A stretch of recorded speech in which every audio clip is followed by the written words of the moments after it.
ओम नमः शिवाय। जय माता रानी। दोस्तों, आप देख रहे हैं आपका अपना YouTube चैनल व्रत त्योहार टोटके। मैं हूं आपके साथ रिमझिम शर्मा। दोस्तों, 9 दिनों तक हम सभी माता रानी की उपासना में हैं और अष्टमी तिथि को कई लोग कन्या पूजन करेंगे और कई लोग नवमी तिथि को करेंगे। इसके बाद बारी आती है कि माँ दुर्गा के पूजा के सामान का हमें क्या करना है। माँ दुर्गा की चौकी को हमें कब हटाना चाहिए, ये जानकारियां भी बहुत जरूरी हैं जो हमें जाननी चाहिए, क्योंकि इसके बिना माना जाता है कि माँ दुर्गा का पूरा आशीर्वाद प्राप्त नहीं हो सकता, क्योंकि पूजा की संपूर्णता विसर्जन के साथ होती है। तो विसर्जन भी हमें सही विधि विधान के मुताबिक ही करना चाहिए। तो चलिए, इस वीडियो में मैं आपको बताती हूँ कि नवरात्रि के बाद कैसे करें माँ दुर्गा की पूजा के सामान का विसर्जन और कैसे हटाएं माता की चौकी। तो वीडियो जरूर देखिएगा। वीडियो की जानकारियां आपके लिए बहुत उपयोगी साबित होंगी।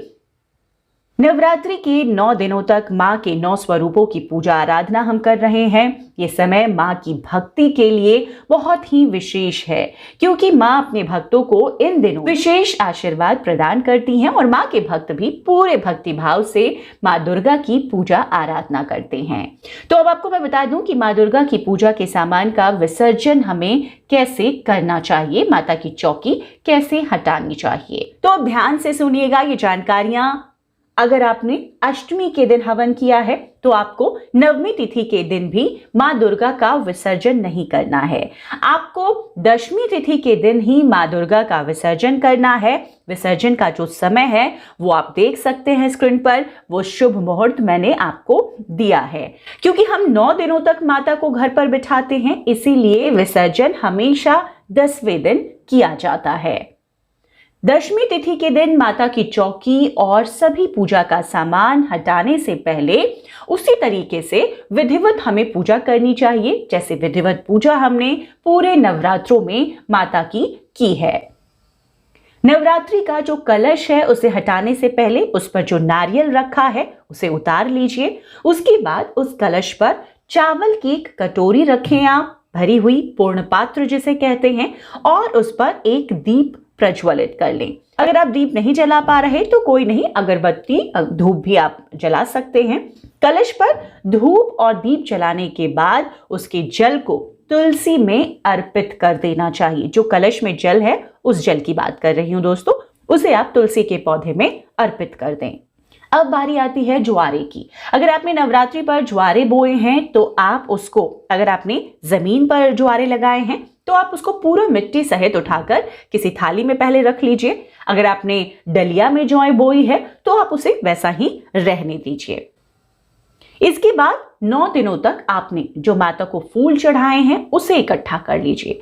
पूजा के सभी सामान को आप एक जगह पर इकट्ठा कर लें। इसके बाद सभी इकट्ठा किए गए सामग्री जो आपने पूरी पूजा में इस्तेमाल किया है उसको आपको विसर्जित करना है किसी भी पवित्र नदी, तालाब, सरोवर जो भी आपके आसपास हो। लेकिन अगर घर से तालाब, सरोवर, नदी नहीं है आसपास, दूर है, तो कोशिश करें कि किसी भी एक सदस्य के द्वारा घर के इन सामानों को आप बहते जल में ही प्रवाहित करवाएं। नवरात्रि का सभी सामान विसर्जित कराने के बाद माता की मूर्ति या फोटो, प्रतिमा जो भी आपने लगाई है उसे वापस उसी स्थान पर, जहां से मतलब पूजा स्थल से आपने उठाया था, उसे वापस वहीं स्थापित करें। इसके बाद उस चौकी पर से आप कपड़ा उठा लें। अगर आपने उस कलश में चावल रखे हैं तो उस चावल को वहां से निकालकर आप खाने के अन्न में मिला सकते हैं। जो आपका भंडार है, जहां आप चावल रखते हैं ज्यादा, उस चावल में जो कलश के चावल हैं उसको मिला दीजिए। ऐसा करने से घर में कभी भी अन्न की कमी नहीं होती है। दोस्तों, ये उपाय है, बहुत ही अचूक है, आपको ये कर लेना चाहिए। इसके बाद जो माता को स्थापित करने वाली चौकी है उसको आप हटा लीजिए। उस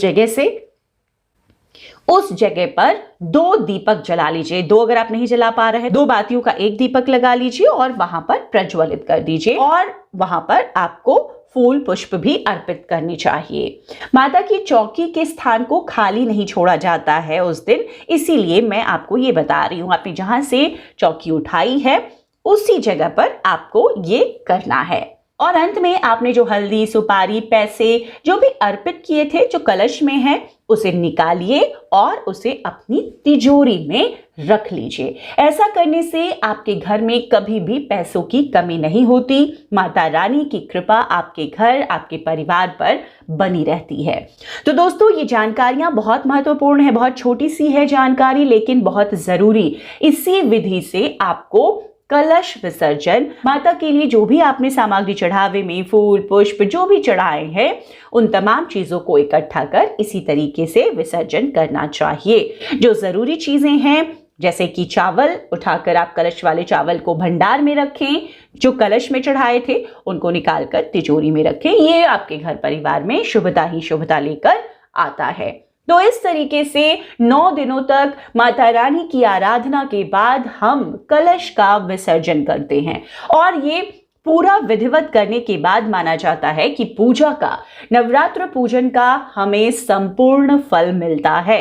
माता रानी के आशीर्वाद से जीवन में किसी चीज की कोई कमी नहीं होती। जो कष्ट, जो संकट है, माता रानी उसे हर लेती हैं। तो दोस्तों, वीडियो पसंद आए तो जरूर लाइक कीजिएगा। इसी तरह की जानकारियों के लिए अगर आप हमारे YouTube चैनल व्रत त्योहार टोटके पर नए आए हैं तो हर दिन इसी तरह की जानकारियां आपको यहां पर मिलेंगी। चैनल को सब्सक्राइब भी जरूर कर लें, नोटिफिकेशन के लिए बेल बटन दबा कर रखें क्योंकि हर दिन आपके लिए यहां पर कुछ न कुछ नया मैं लेकर आती रहती हूं। वीडियो देखने के लिए आप सभी का बहुत बहुत शुक्रिया। जय माता रानी दोस्तों।